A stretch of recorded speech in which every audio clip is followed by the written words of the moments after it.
Hey everyone, I'm Chris Duham with Spark Offices. We're a collaborative workspace located here in Manchester. And today we have with us John Light. He's going to be doing our Snacks with an Expert. And our topic today is going to be Bitcoin and like crypto in general. So John has taught thousands of people around the world about Bitcoin. He's an author of Bitcoin, Be Your Own Bank, has contributed guest posts to Bitcoin Magazine, and has spoken about Bitcoin on numerous podcasts, radio shows, video channels, and on stage at events around the world. John is currently working on community governance for Sovryn and independently researching Bitcoin's cross-chain technology ecosystem. He is also an advisor to Bitcoin startups and investors. So without any further ado, here's John. Hi, folks. I'll assume you can see the presentation all right. If not, just say something, let me know, and we'll figure it out. Thank you all very much for joining me online and here in the office. As Chris mentioned, we're going to be talking about Bitcoin today, specifically Bitcoin for businesses. So this is a introductory presentation. Bitcoin is a pretty deep rabbit hole. We're gonna just be right at the entrance of the rabbit hole and maybe point out some different directions that you could go if you want to dig deeper into any of the topics. But yeah, so this will be very high level, but we'll leave some time for questions if you do want to dig into anything that we talk about. And if you have a question like during the presentation, just raise your hand and I'll be happy to answer questions during the presentation as well. But we'll have some time. We'll try to leave some time for that at the end too. So if you prefer, you can just make a note of your question and we can bring it up at the end. So first place to start is I think just what is Bitcoin? I think most people if they think of anything when they hear about Bitcoin, they just think of maybe digital currencies or maybe if they've heard mostly negative news, maybe scams or Ponzi scheme or something like that. But Bitcoin is really a fundamental technical computer science breakthrough.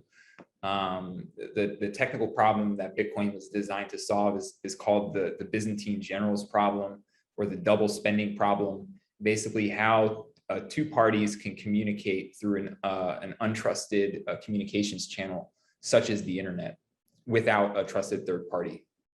And so the creator of Bitcoin, Satoshi Nakamoto, wrote in the white paper before he released the Bitcoin software.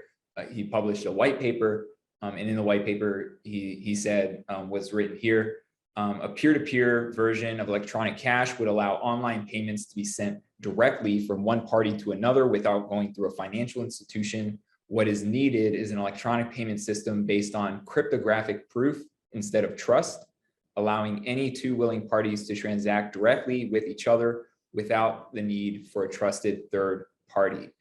And this was in the white paper that he published in 2008. The basic problem here that Satoshi was trying to solve is this problem of the trusted third party. In the case of digital payments or electronic payments before Bitcoin, you always have this intermediary, this trusted third party, whether it's a bank or whether it's a payment processor like PayPal, Venmo, Square Cash, etc. And these intermediaries necessarily are always dragged into disputes between somebody that's sending money to somebody else. Maybe somebody's account got hijacked and it was used to spend money on merchants on things that they didn't actually buy. Maybe they say that that's what happened, but that's not actually what happened. And so in any case, PayPal and the banks, they get involved in these disputes, and they end up doing what's called a chargeback, where they basically take the money out of the merchant's account, give it back to the sender, and then the merchant is out the money and whatever it is that they actually sold. And so this is the chargeback problem, and banks and payment processors are pretty much all involved in trying to arbitrate these disputes. But what that means is that electronic payments are not as reliable as cash payments. When you make a cash payment at the store, at a physical location, the money goes into the merchant's cash register, and they don't give it back to you unless they voluntarily give you a refund, or they're required by law to give the money back to you. But there's no one else that can like physically take the money out of the cash register and give it back to the customer. And so for certain transactions, you want a higher degree of security, a higher degree of finality, where you know that when you receive a payment, it's good, the money isn't going to get clawed back later. And that's basically what Bitcoin is designed to solve. It's designed to remove that trusted third party, remove the entity that is even capable of doing that clawback and taking the money out of your account, and creating a system where you can pay somebody electronically. And when you make that payment, or as a merchant, when you receive that payment, it's as good as cash in your cash register.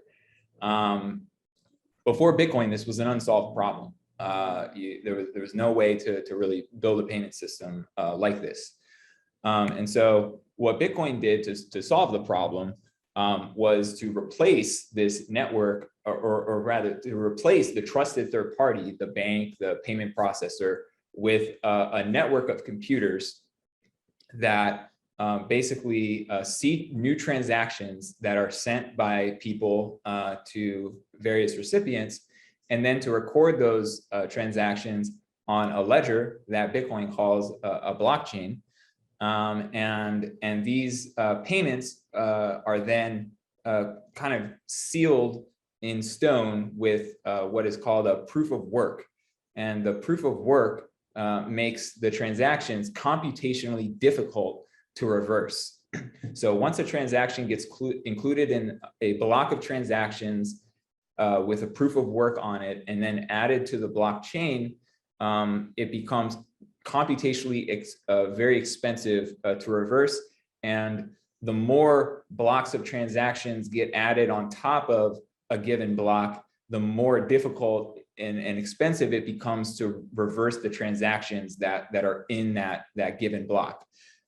So basically, as time goes on, transactions are more and more expensive to reverse, and therefore less and less likely to be reversed.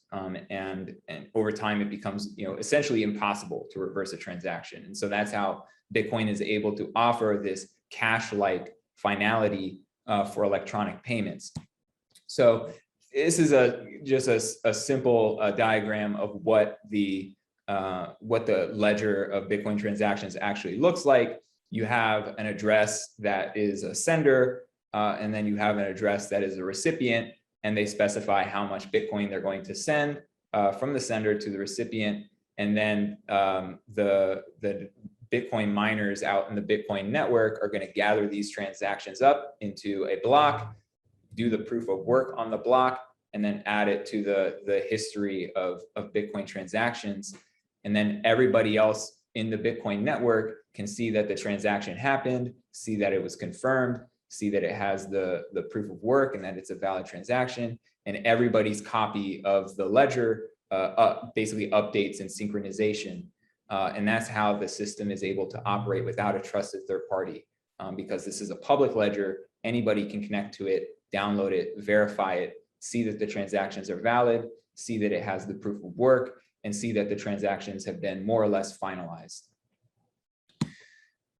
So to summarize, Bitcoin is digital money, or electronic cash, as the white paper called it. It's also a payment system, so you kind of get two in one. It's a peer-to-peer payment system, so it doesn't have a trusted third party that you're relying on to process these transactions. The transactions go directly from person A to person B, and the only kind of third-party involvement are these miners who are just making sure that the transaction is valid. But theoretically, you could even mine the transaction yourself if you want to. So anybody can kind of participate in the network to validate transactions, do the proof of work, and that's why it's called peer-to-peer, because everybody's a peer on the network. There's nobody like in charge, so to say. And then finally, because there's nobody in charge, there is no trusted third party. Bitcoin is considered to be what is called decentralized. So rather than a centralized system that has a central authority or a central third party that is in charge of the whole thing, like a bank would be over their system, or PayPal and these other payment processors are in charge of their system. Bitcoin has no central authority, no central third party. Anybody can join the network and participate in processing and validating transactions, making transactions. It's a fully open, permissionless system. And the kind of technical term for that is decentralized. So you might hear that word or read that word when you're looking up information about Bitcoin. And these are the qualities that make Bitcoin unique among payment systems and monetary systems in the world. So here's a comparison. It's kind of dense, so feel free to take a screenshot and look at it later. But this is a comparison of Bitcoin to other historical currencies or monetary media. Precious metals, which were the dominant form of money and currency for thousands of years, up until about 40 or 50 years ago, really. It was only in recent history that we switched to pure, what are called fiat currencies, which are paper currencies or digital currencies that are not backed by anything, but instead have value because the government says they have value, because the government will accept them in exchange for taxes or requires people to pay their debts in this currency. And we can see that, Bitcoin, compared to these other historical forms of money, has much superior qualities. It essentially combines the best qualities of both of the previous types of money, while also eliminating a lot of the downsides of these previous forms of money. So, you can see Bitcoin's storage is basically free, and it's a 100% full reserve system. So there's no charge for holding Bitcoin. Your Bitcoin balance never degrades over time. You receive a payment and then it's yours for forever. And you're not charged any sort of fee or interest just to hold Bitcoin. Transportation, it can be free and easy. If you want to actually transfer Bitcoin, there is a fee for doing that. But if you just want to, physically move Bitcoin, it's digital. So anywhere that your devices can go, your Bitcoin can go as well. The security is cryptographic, so it's secured by math, basically the rules of math and physics, instead of these trusted third parties. And you can see all of the other qualities as well. We won't go through each one of them, but yeah, this is just, I've always found this is a very interesting comparison and a classic chart if you want to kind of understand Bitcoin compared to the previous monetary systems. So here's a chart that shows Bitcoin's value over the past 2 years. Since Bitcoin was created, Bitcoin obviously started off being worthless. And for the first few years of its life, up until around 2013, it was less than $100 per Bitcoin. But since then, there's been just increasing interest from all corners of the world, from normal folks to institutional investors to even countries are adopting Bitcoin. Just last month, El Salvador adopted Bitcoin as a legal tender, so people can pay their taxes in Bitcoin and can even be forced to accept Bitcoin if offered as payment for debts.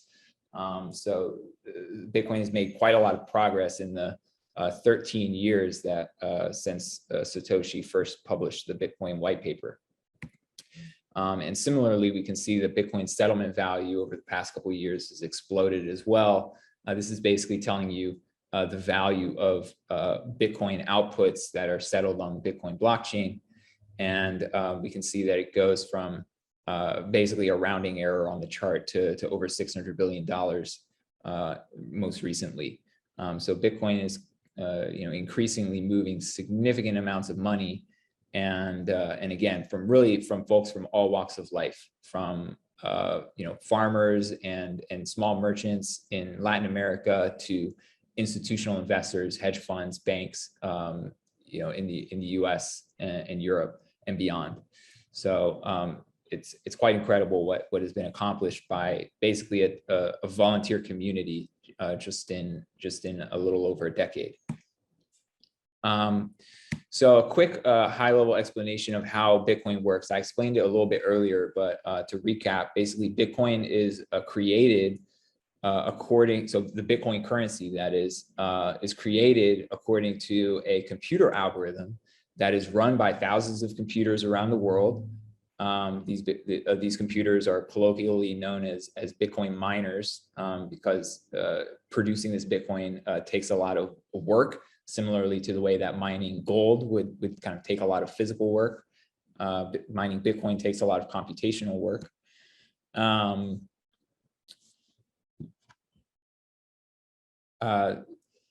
The transactions are secured using this proof of work, which makes the history of Bitcoin transactions prohibitively expensive to tamper with. And Bitcoin is stored using what is called public key cryptography, which ensures that only you can spend your Bitcoin.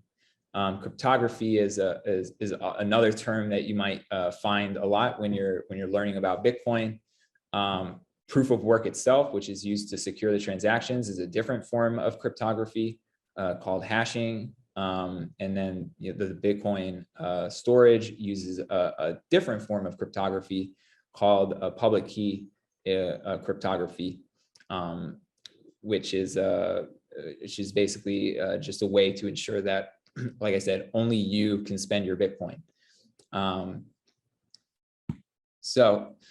When let's talk about accepting Bitcoin. So you're a business, you're a merchant, you want to be able to accept Bitcoin as payment for your goods or services. What are some of the benefits to merchants? The first is there's no fee to receive Bitcoin payments. The sender pays the fee. It's possible that you might sign up for a third-party service, which will give you value-added services like maybe accounting or a connection to your bank account or something like that. Those third parties might charge a fee, but if you want to use Bitcoin directly without a third party, there's no fee to receive Bitcoin payments. There's very low risk of chargeback fraud. As I mentioned earlier, Bitcoin payments are designed to be cash-like, so that once you receive a Bitcoin payment and it's been confirmed on the network, it's very expensive to undo. For transactions under, say, $1 million in value, it's extremely unlikely to the point of vanishingly impossible that the transaction is actually going to get undone, and certainly not maliciously. And in the past 8 years, there's never been anything like a chargeback on the Bitcoin network. So far it's been working as designed. Another benefit is that because Bitcoin is electronic and global by nature, it works in every country that has an internet connection, and even some countries that don't have internet connection, because you can actually send Bitcoin over like SMS and radio waves, and there are apps for doing that.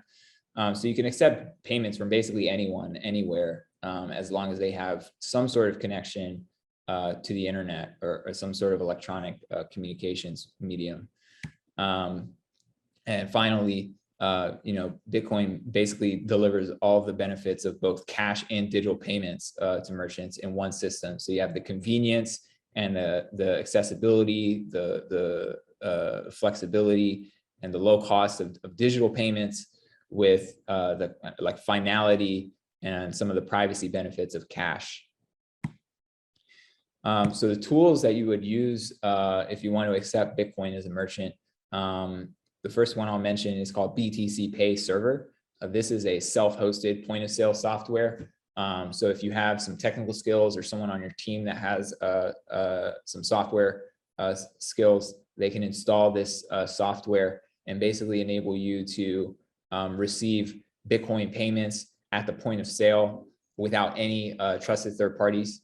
All of the benefits that I mentioned about not having to trust a third party or pay fees to any third parties, you would get using a self-hosted software like BTC Pay Server.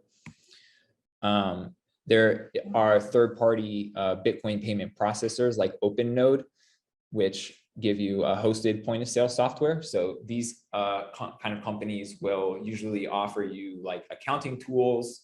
They might offer you a connection to your bank account so that when you receive a Bitcoin payment, if you don't want to actually hold the Bitcoin, maybe because you're worried about the price volatility or something like that, they can immediately convert it into dollars and deposit those dollars into your bank account. So that's a nice convenience feature that a lot of merchants like. While you still get to retain a lot of the benefits of Bitcoin, like being able to receive payments from anybody anywhere in the world.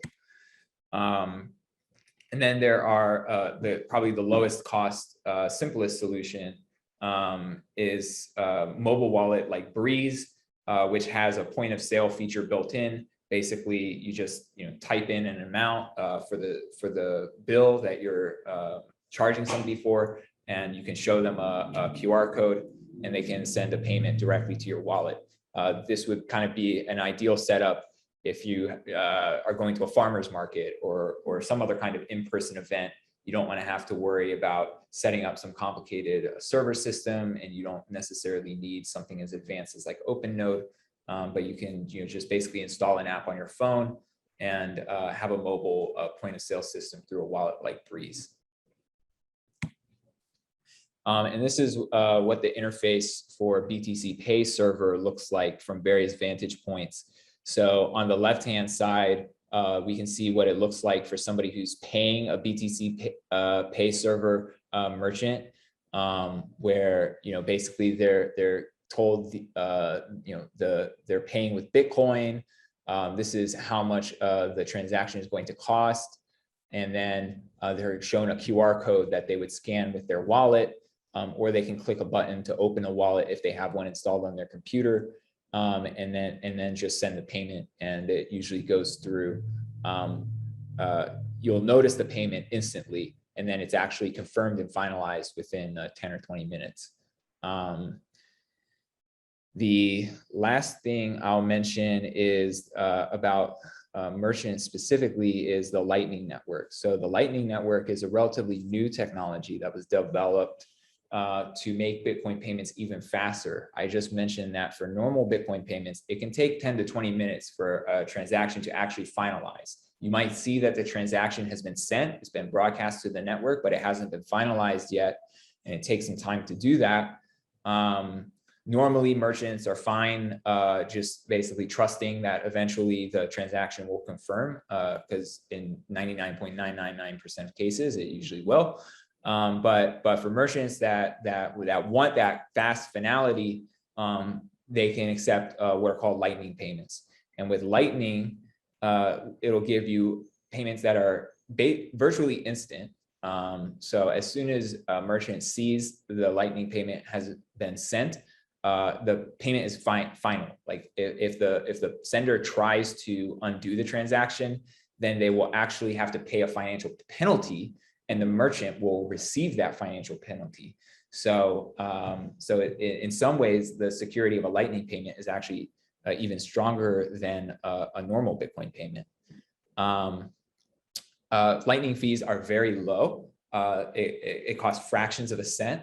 The transaction fees on Bitcoin proper can be within the range of tens of cents to a few dollars, depending on how busy the network is. But Lightning payments generally are fractions of a cent. So these types of payments are really ideal for fast, frequent, and or low value payments, such as digital goods like ebooks, MP3s, gaming items if you're a game developer or something like that. But because of the low cost and the instant nature of these payments, it really opens up a whole new world of possibilities for developers and merchants to think of new experiences that they can give people when they can assume that they can receive payments securely, very fast, and at very low cost.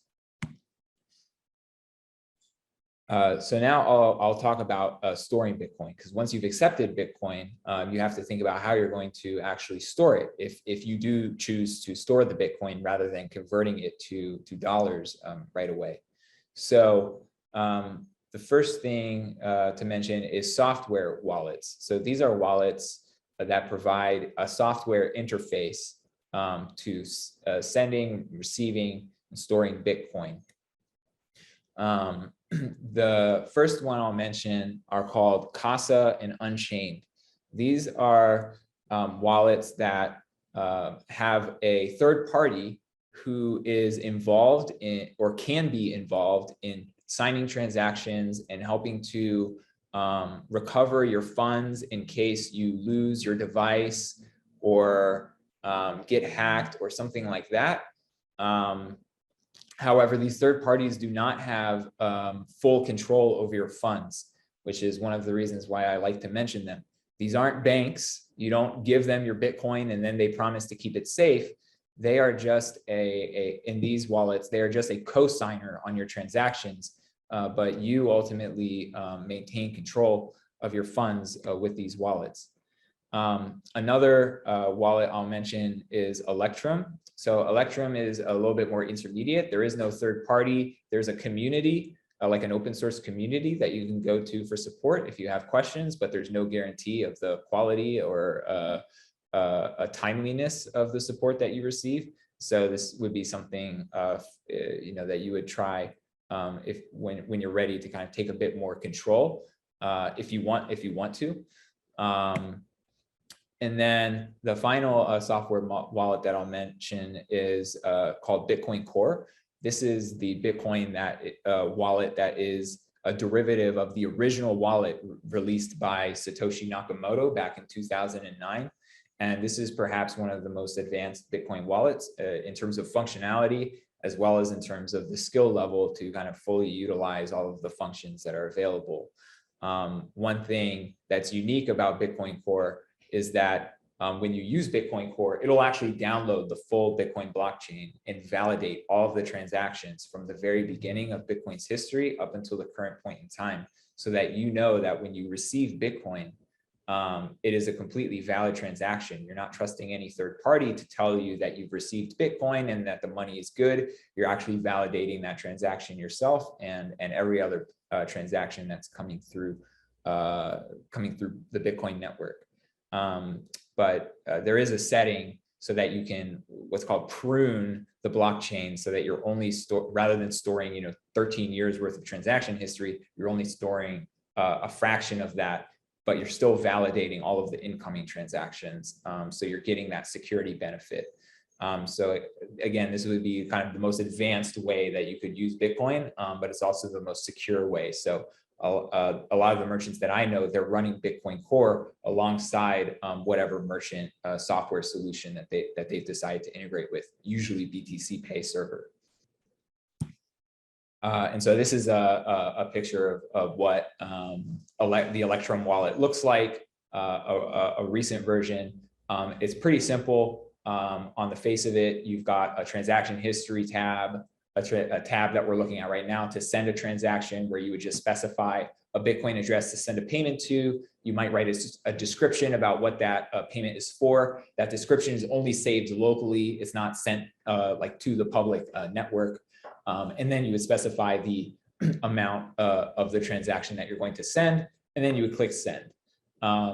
There's also like an advanced feature where you might specify your transaction fee, but you can also set it to default to kind of a sane default and just easily send transactions that way.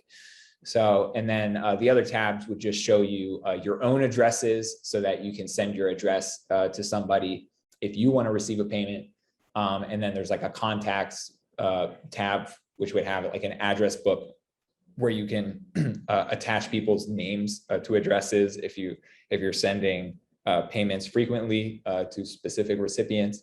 You can also generate invoices and go into a console to do more technical operations in the wallet. The last type of wallet I'll talk about is a hardware wallet. So hardware wallets are often paired with software wallets, although you can also operate a software wallet without a hardware wallet. And basically what a hardware wallet does is it enables you to keep the cryptographic keys that actually secure your Bitcoin off of your computer. So the keys are generated on the hardware wallet itself. They never leave the hardware wallet. And so therefore, when you plug it into your computer to make a transaction, it remains what is called air gapped, where basically there's no programs on your computer could access the keys that are on your hardware wallet. Whereas with a software wallet, if you're just using a software wallet without a hardware wallet, if you're using that software wallet on a computer that's connected to the internet, if you get a virus, most viruses, computer viruses nowadays know to look for Bitcoin wallets. Like that's the first thing they'll look for. And so a hardware wallet will basically make it so that if you get a computer virus on your computer, you click a bad link, you click a bad attachment in your email, whatever the cause of the virus is, at least your Bitcoin private keys will be safe because the Bitcoin private keys are on your hardware wallet. They never leave the hardware wallet and they're not accessible to your computer. So that's the main benefit of hardware wallets. And I highly recommend getting a hardware wallet if you ever end up storing a significant amount of value in Bitcoin, like say more than $1,000 worth of Bitcoin. And so a few that I can recommend here, one is called Cold Card. There's another one called Foundation. This is a newer one, but I've heard good things about it.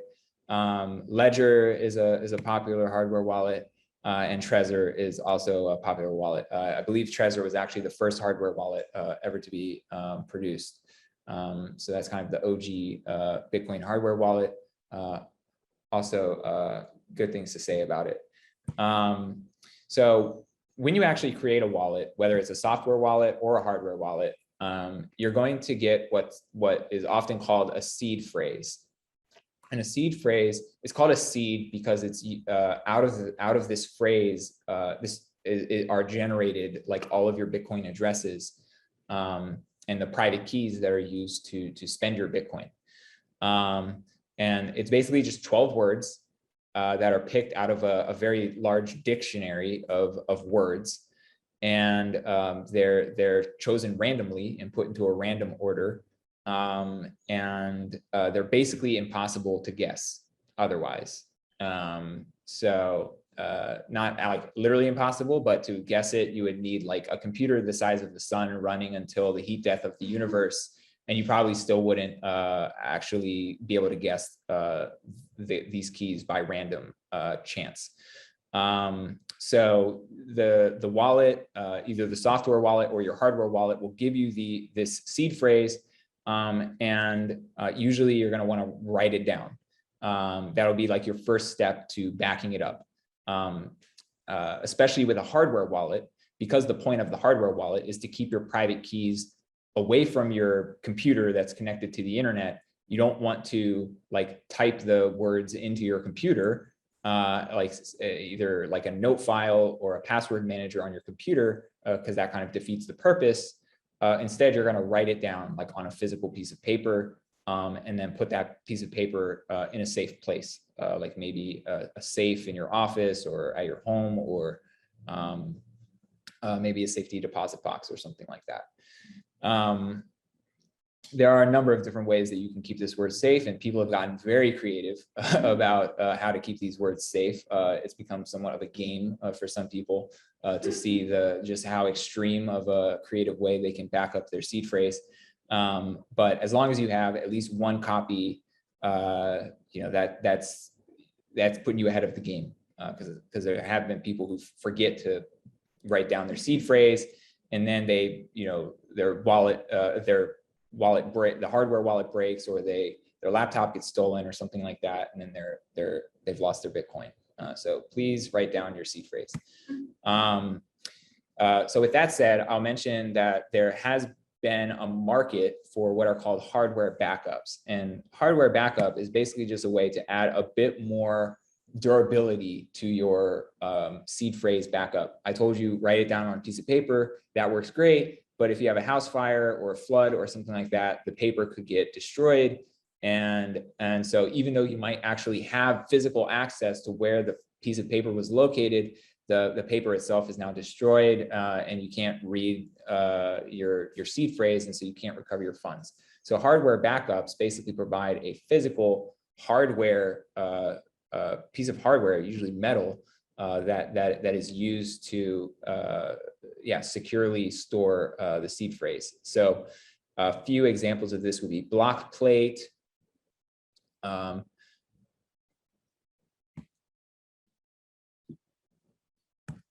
crypto steel, and crypto tag.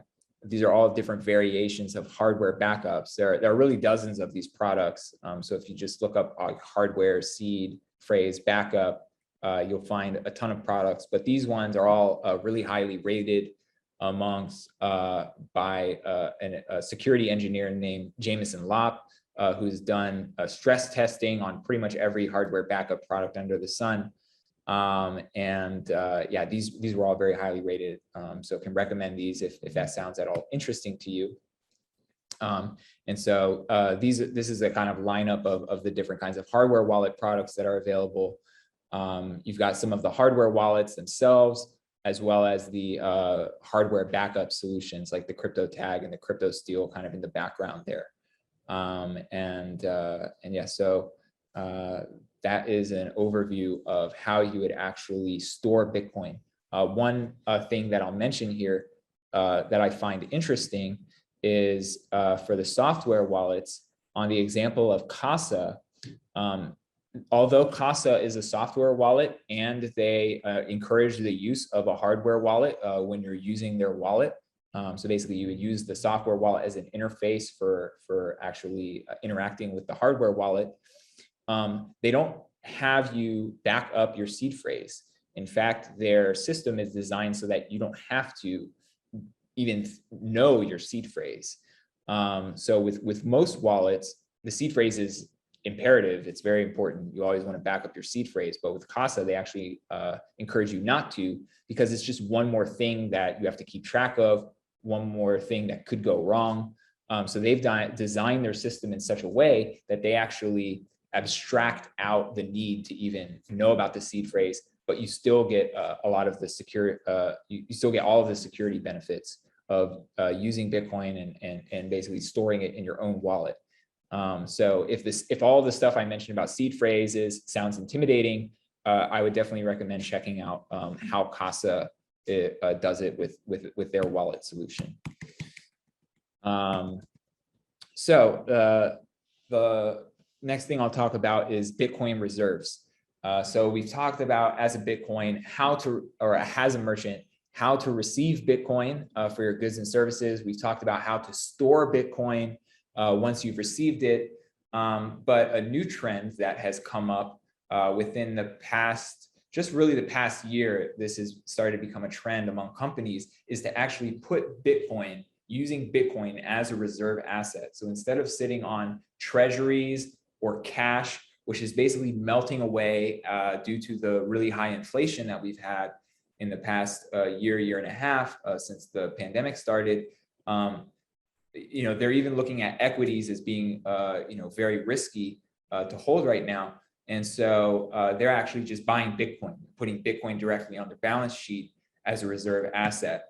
And so some of the examples of companies and even governments that have aped into Bitcoin to do this include the country of Bulgaria, which is currently holding over 200,000 Bitcoin. That is like $13 billion worth of Bitcoin, I believe, at current market prices. There's a publicly listed company in the US called MicroStrategy, which was really, I would say, the company to credit with kicking off this trend of using Bitcoin as a reserve asset.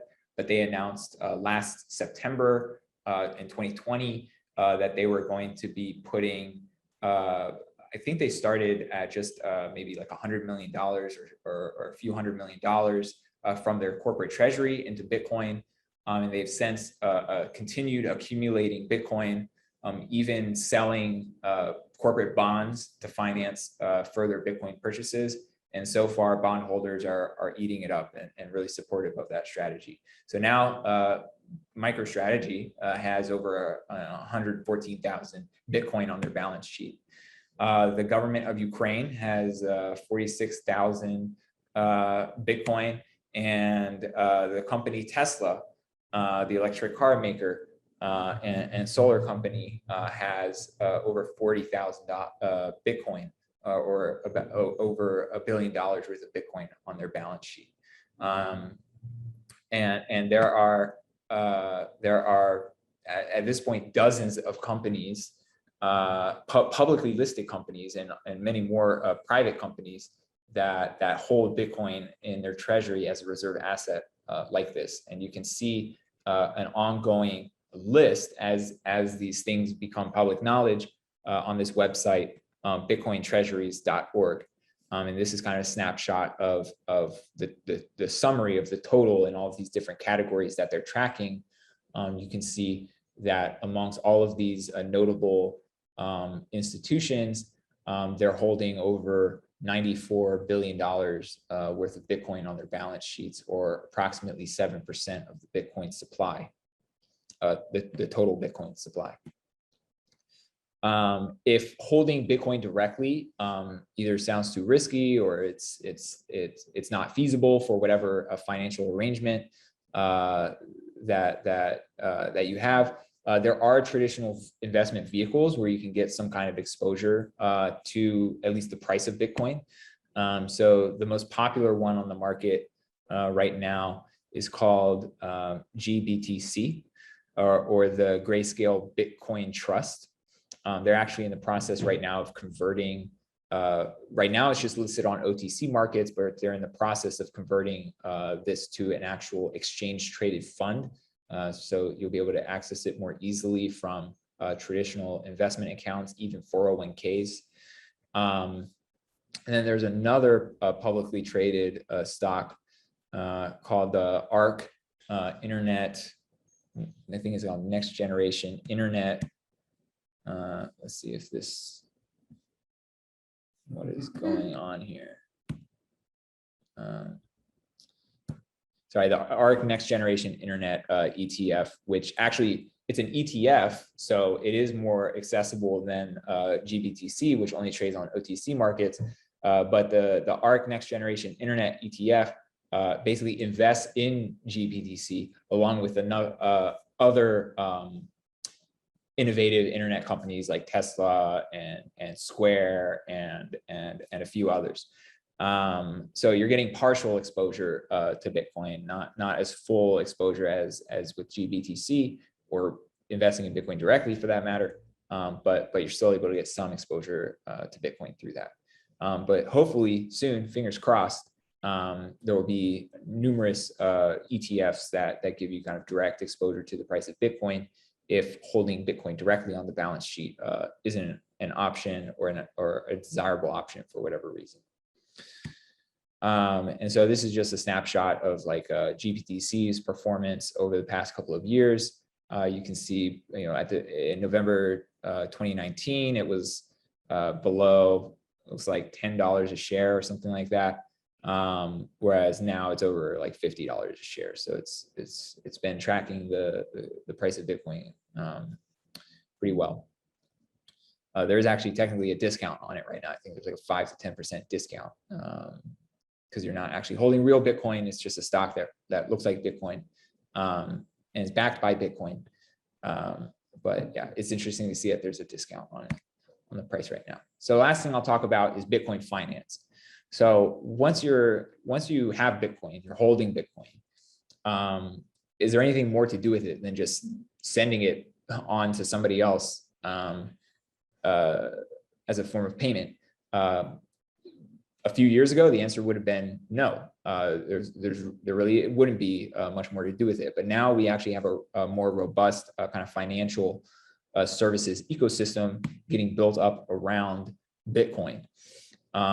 So one service I'll mention is called Unchained Capital. I mentioned them earlier as one of the potential software wallet solutions. They do develop a wallet, but they also offer kind of white glove Bitcoin financial services for people to get loans that are backed by Bitcoin as collateral. So if you have Bitcoin savings and you want to take out a relatively low interest loan that is using your Bitcoin as collateral, Unchained Capital can help you do that. There's a new application called Sovryn, which enables you to borrow against your Bitcoin using your Bitcoin again as collateral. It also enables you to lend your Bitcoin, so you can actually earn interest by lending your Bitcoin out. And those loans are over collateralized, so you have a very strong guarantee that even if the borrower just walks away from the loan and never pays you back, the collateral can be liquidated and used to basically give you back your Bitcoin. And then there's also an app called Money on Chain, which gives you access to a kind of a levered Bitcoin position. So you take on a bit more risk, but you're also able to amplify your potential gains and your potential losses as the price of Bitcoin is fluctuating in the market. So these are interesting products that you can use to get leverage or liquidity and other kinds of financial services as a Bitcoin holder.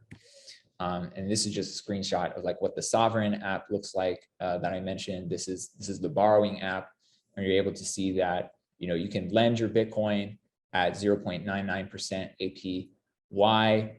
And then if you want to use your Bitcoin as collateral, you can get a USD denominated loan for about, the interest rate looks like it's about 15% right now. So cheaper than a credit card, but a little bit more expensive than other types of consumer finance options.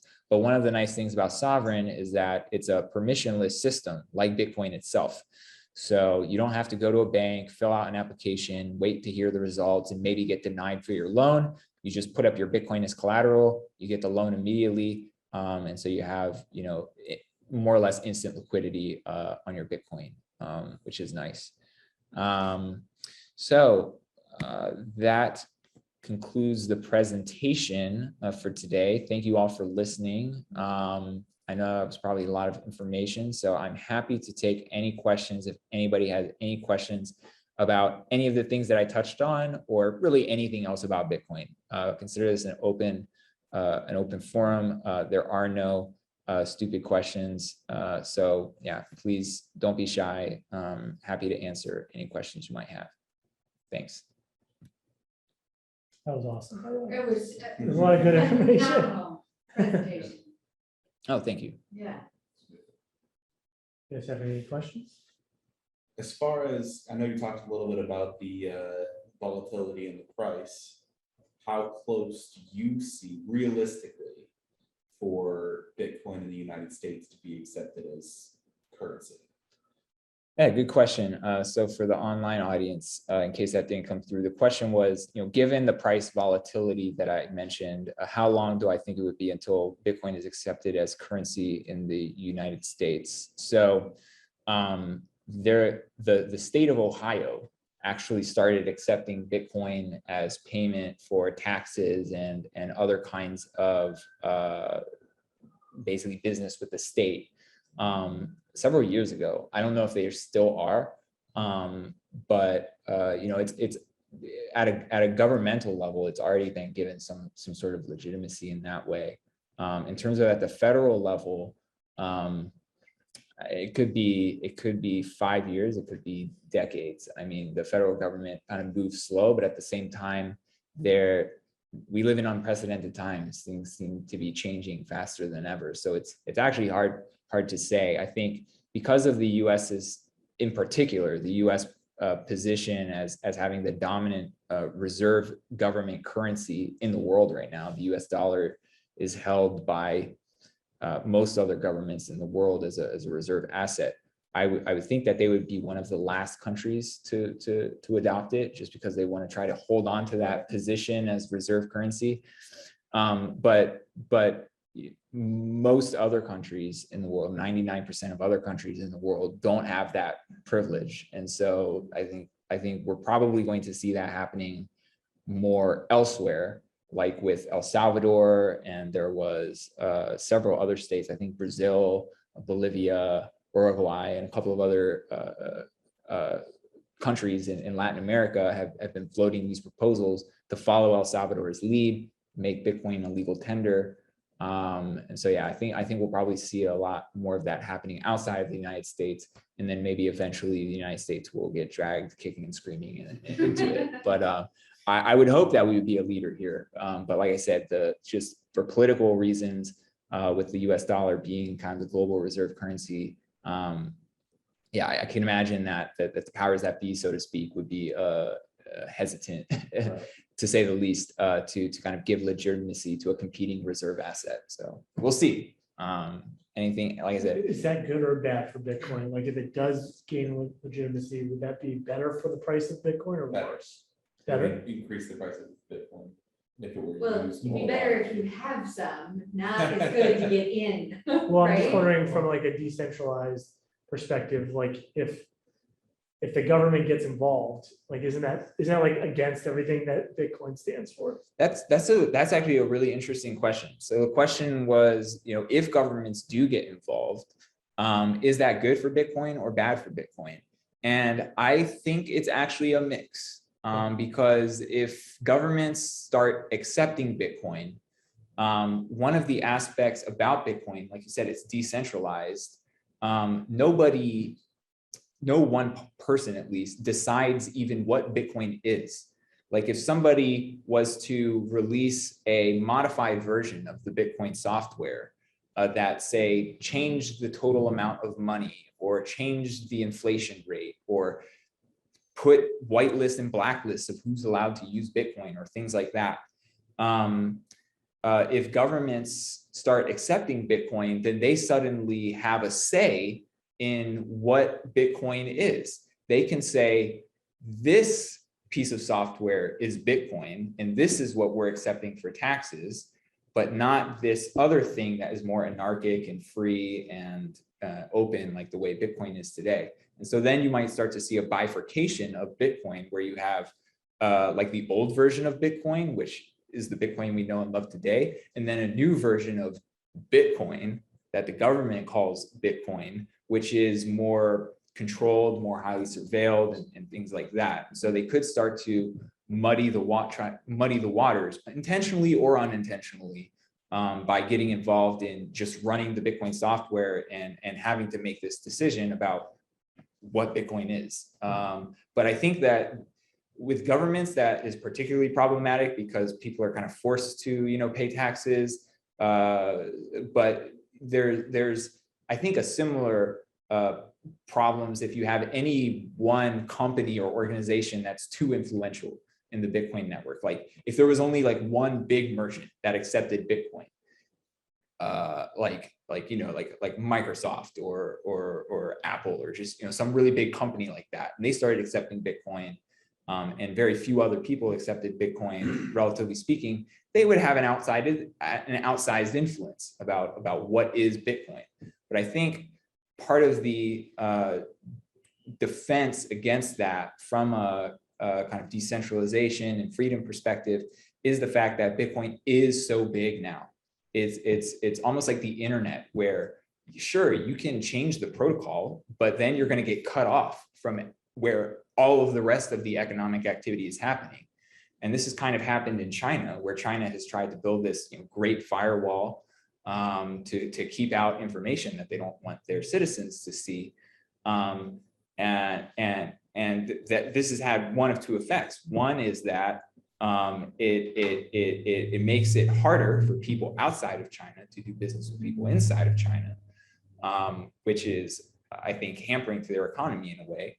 And then another effect is that it sows seeds of distrust amongst their citizenry, because maybe not everybody is aware, but some people are aware that that's not the actual internet they're looking at. They're looking at ChinaNet. And so it kind of sows the seeds of distrust and revolt. And because the firewall is not impenetrable, information is still getting through. So similarly, I think if governments were to try to co-opt Bitcoin by saying, hey, we're accepting Bitcoin, and then they try to change the rules of Bitcoin because they modify their software and say, you have to use this Bitcoin, not that Bitcoin. While their citizens might be forced to do that because you're, again, forced to pay taxes, they would also know that this isn't actually Bitcoin. This is Bitcoin. And because Bitcoin is open source software, anybody could download the old version of Bitcoin and just decide to use that instead. And I think it would ultimately be a big economic challenge and a political challenge to try to really kind of change the rules of Bitcoin out from under people. Because similar to the way it's very hard to just change the way that the internet works today, because there are now hundreds of countries and private businesses involved in creating and maintaining these protocols and internet infrastructure. If you just change the rules, you're not really forcing everybody to go along with you. You're just cutting yourself off from everybody else on the network. And so I think Bitcoin works in a very similar way, but with an even stronger kind of incentive or dynamic that would keep people into the existing system, because it's money. You're not just giving up a communications route to another person or country. You're actually using a different money and payment system altogether. And so there are strong incentives to keep Bitcoin the way it is and to stay on the same network as the rest of the world. John. Yeah, Quick question. Hopefully it's a quick question for you. So how does it lose value or increase in value? So if I make a sale for $5,000, I mean, don't I want to cash it out immediately because it might lose the next day or minutes later? Yeah, that's a good question. So I think that for merchants, especially if they're like choosing to only accept Bitcoin, if you have fixed costs that you need to pay, like you have a burn rate that you need to service every month, you're probably going to want to convert Bitcoin into a more stable currency as soon as possible. But some merchants, they're accepting Bitcoin alongside credit card and cash payments and stuff. And they can afford to just keep the Bitcoin that they receive because it's a relatively small portion of their sales. And even if it goes down in value, it's not so much that it's going to cause them to miss payroll or something like that. And so yeah, I think that there are ways to manage your risk, and there are also ways in which you could sell off some of your Bitcoin but hold the rest of it, and then it would be more like an investment asset for your company. Similar to the way that those companies I mentioned are holding Bitcoin on their balance sheet as a reserve asset. Their intention with holding Bitcoin that way is not to use it for operations or for like making monthly payroll. These are like long-term investments that they see holding or increasing value again, versus the alternatives like treasuries or equities. So yeah, I would say those are kind of your options if you're receiving Bitcoin as a merchant for your goods and services. Part of this question too is how does it lose money? Oh yeah, so yeah, part of the question is just how does it lose value or gain value? And the quick answer is supply and demand. So Bitcoin has markets that operate 24/7. There's a limited supply of Bitcoin that's liquid and available at any given point in time. There's a maximum amount of Bitcoin that will be created by the Bitcoin protocol. It'll top out at 21 million in like the year 2100 or so. Right now, there's about 18 million Bitcoin that are liquid. And so it's just supply and demand. You have markets that are operating 24/7, people selling Bitcoin, people buying Bitcoin, and people buy and sell Bitcoin for different reasons.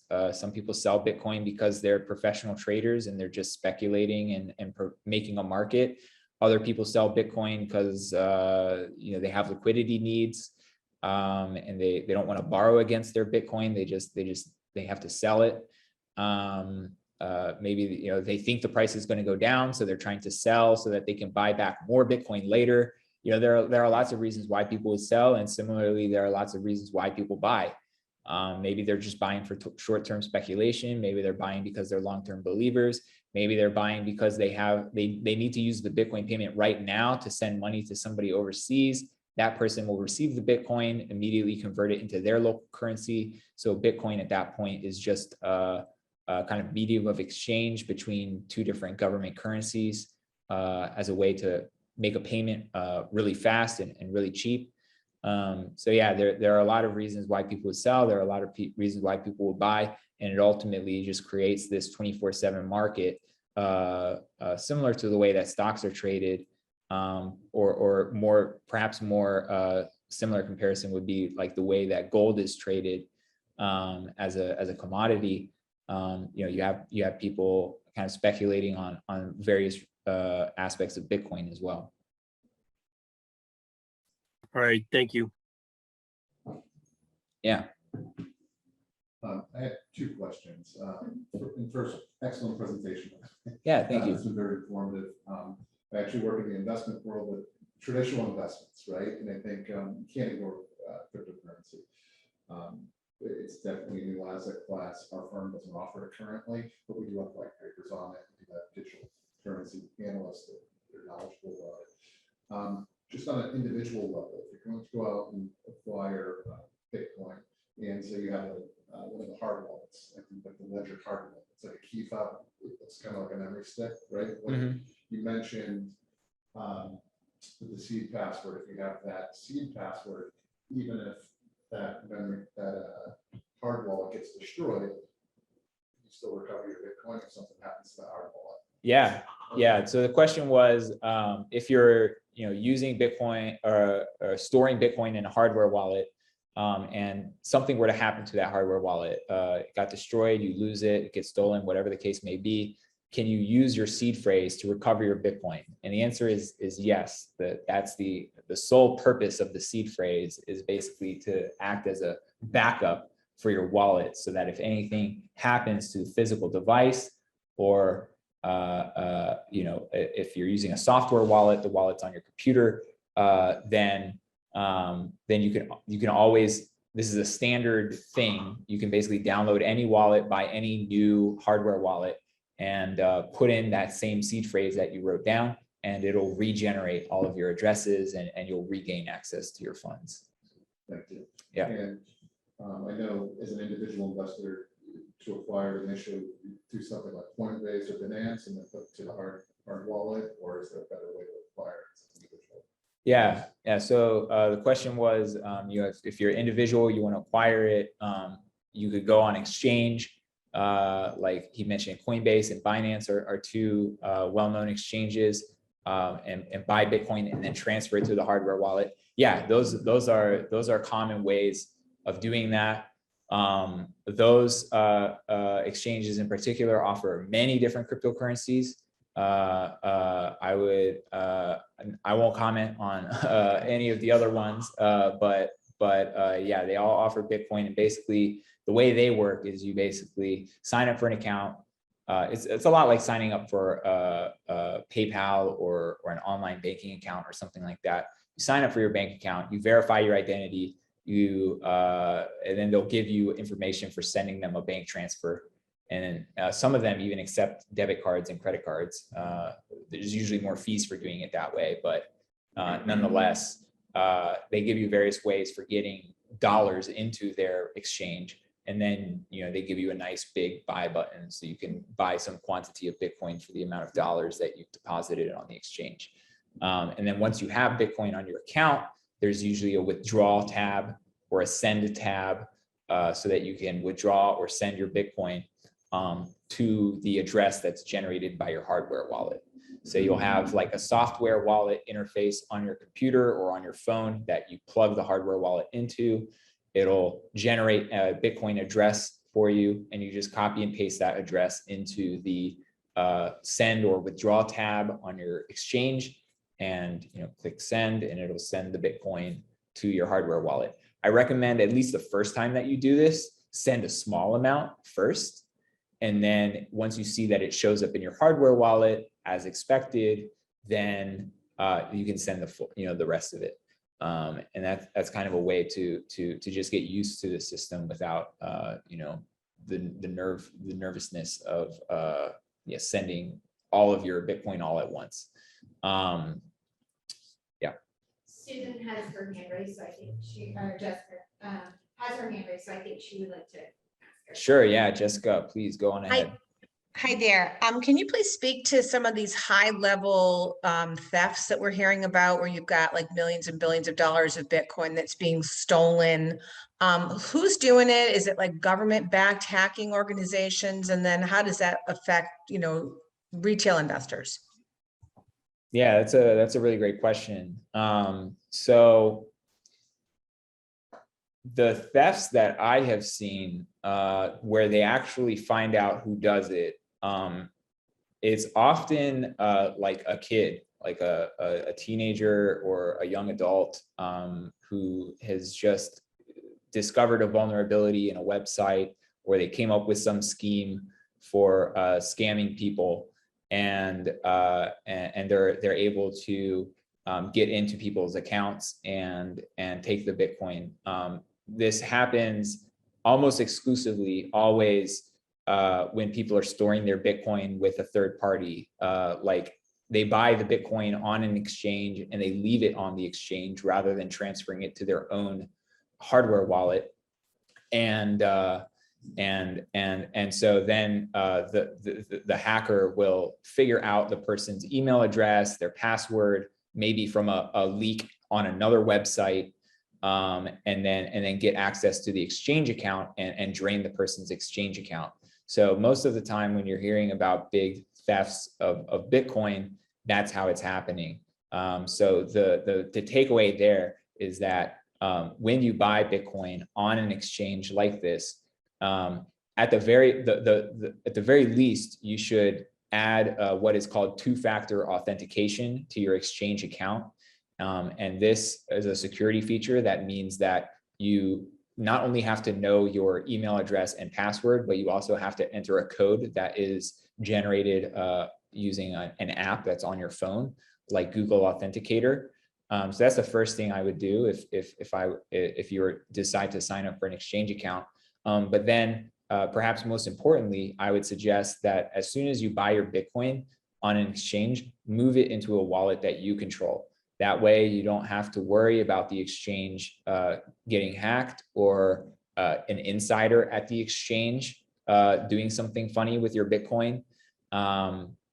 There was an incident recently with Coinbase, actually, where a bunch of people who had two-factor authentication turned on their account still had their accounts hacked because of an issue with the two-factor authentication system that Coinbase had in place. And so those people wouldn't have lost value if they had transferred their Bitcoin to their own wallet. Now, once you transfer your Bitcoin to your own wallet, you've kind of shifted the problem, because now you have to keep your Bitcoin safe. But at least you have more control over how the Bitcoin is actually being kept safe. And hardware wallets are a really great, at the very least, first step towards keeping your Bitcoin safe. And there are more advanced techniques if you end up storing very significant, tens of thousands or more worth of Bitcoin. And so, yeah, I will say one more thing about the hacking thing. I have heard, at least there are suspicions, if not strong suspicions, that there are state-backed hackers that are behind some of these hacks of exchanges. I've heard North Korea pointed out as a potential suspect here. But yeah, it's not just nation state backed hackers. It could even just be somebody who's clever in their bedroom who finds a vulnerability in a website and decides to exploit it. So yeah, more importantly, I think, than worrying about who the attackers are, although that does matter because you want to bring these people to justice. as kind of end users of Bitcoin or investors in Bitcoin, the most important thing that we can focus on is just doing what we can to keep our Bitcoin out of the hands of these hackers, and taking your Bitcoin off of exchanges, putting it into your own hardware wallet is, I think, a great step that you can take to do that. Great, thank you. Yeah, thank you. Good question. Wallet, you can have more than just Bitcoin in it, right? Sorry? When you have the wallet, you can have more than just Bitcoin. You can move other Cardano or. Yeah, so the question was, if you have a one of these wallets, can you move other kinds of digital assets or cryptocurrencies as well? And the answer is, with some, yes, with others, no. Most of the hardware wallets that I mentioned support storing other digital assets.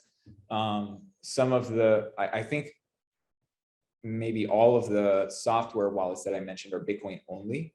But hardware wallets often come with their own app, as well as like other, third-party apps wallets that you could use to interface with the hardware wallet. So with the hardware wallet that is generated or that is developed by with the software wallet that is developed by the hardware wallet manufacturers, for all of the assets that the hardware wallet supports, they have a support for that in their software wallet as well. So you would be able to, see Bitcoin accounts, Ethereum accounts, whatever, Cardano accounts, any of the other cryptocurrencies that they support. You could see and manage those using, say, the Ledger software wallet app or the Trezor software wallet app. But then other wallets like Casa or Electrum, these are developed by third parties, but they have support for hardware wallets so that you can open up those wallets, plug your hardware wallet in, and see, your Bitcoin and send your Bitcoin and receive Bitcoin, all using the same addresses that are generated by your hardware wallet. The purpose of this is just really to give you maximum freedom and flexibility, so you have many different options for interfacing with your Bitcoin. Maybe you don't like the interface that Ledger developed for using Bitcoin. You like the simplicity, or you like the advanced features of a different wallet. That's why they kind of offer those kinds of integrations. Where do you see other coins kind of moving towards? Do you think that it's going to be, collapsing, or do you think that it's going to be expanding? There's Bitcoin, there's Ethereum, there's Litecoin, there's Dogecoin, there's all these different ones that there seems to be a new one every other day. Mm-hmm. Do you think that it's going to be such a growing, asset class and currency style that it's just inflating for a good amount of time, or do you see it kind of consolidating into large coins?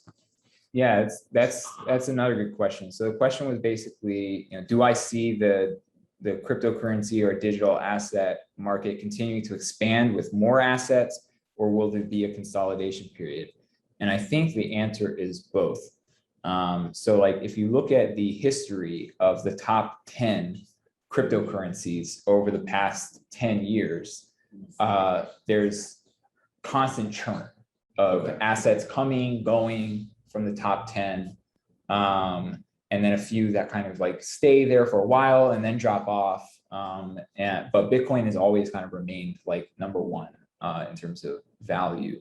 And then another thing to disambiguate is basically digital assets that are designed to be currency or money, like Bitcoin, versus digital assets that have some other purpose. The primary purpose isn't to be a currency or money, but maybe they have a different purpose. Some other, well, it's more like a stock where it provides you cash flows, or maybe it's some other sort of use in a protocol. One thing that's become popular in the past couple of years are what's called governance tokens, where these are digital assets that give you the ability to have kind of like a membership in a community, and then you based on how many of these tokens you hold, that kind of gives you a certain amount of voting power in the community. So you have a voice and a say in how the community evolves. So I think that on the one hand, I think that the assets that are trying to be money or currency are going to consolidate because you really don't need more than one. As long as you have one very liquid monetary asset, that's going to continue to just absorb liquidity like a black hole. And so far, Bitcoin is that. But then I think that people are discovering that there are all different kinds of digital assets that can be created. And I think that that is going to, explode all into a very wide variety of different types of digital assets that could exist. Yeah. I have about 15 more questions, but we're running out of time. Had to book our own session. Yeah, I know, I'm gonna have to book a separate session for that, but, anything else, guys? No? Sorry, Sam. Sorry, my notifications do not turn off, clearly. Sorry. Is there anything else you wanted to say, or? No. Okay. I think that'll summarize it for now. Like I said, this was a Bitcoin kind of introductory presentation, but I think I provided enough keywords and things that you could go off and look at if you want to dig into any of these different aspects and start to go down the rabbit hole yourself. Perhaps one thing I could say is, if you want to kind of find the entrance to the rabbit hole, as it were, to do your own research, you want to find relatively high quality information. I recommend the Bitcoin wiki at bitcoin.it. If you just do a web search for Bitcoin wiki, bitcoin.it, that will give you a really great entrance to dive deeper on the technical aspects of Bitcoin, as well as just understanding more about the history of Bitcoin and the different Bitcoin software that you can use. There's also a guy named Jameson Lopp. I mentioned him earlier. He's a security engineer. He's also the CTO of Casa, which I mentioned. And he maintains a really great website of Bitcoin resources. So if you just look up Jameson Lopp Bitcoin, that's LOPP, Jameson Lopp Bitcoin, you'll find his website, which has a lot of great links to all kinds of different aspects of Bitcoin, from Bitcoin software to Bitcoin educational resources to Bitcoin products, data dashboards, really the everything about Bitcoin. He has kind of the link dump, so to say, for endless going down the rabbit hole. So Now, can somebody contact you to help them set this up, or is there any services that you provide? I didn't really talk to you before, but is that something that you offer? I don't offer it anymore. If somebody wants to send me a message, I think we could either figure something out directly, or I can refer them to someone who can, someone good who can help out. But yeah, I think I had my website up, but I will put it up in the post, Yeah. and we'll put Okay. it online and everything, but. Yeah. So my website, it has a contact form on it. Very open about receiving messages. So yeah, just get in touch and we'll figure something out.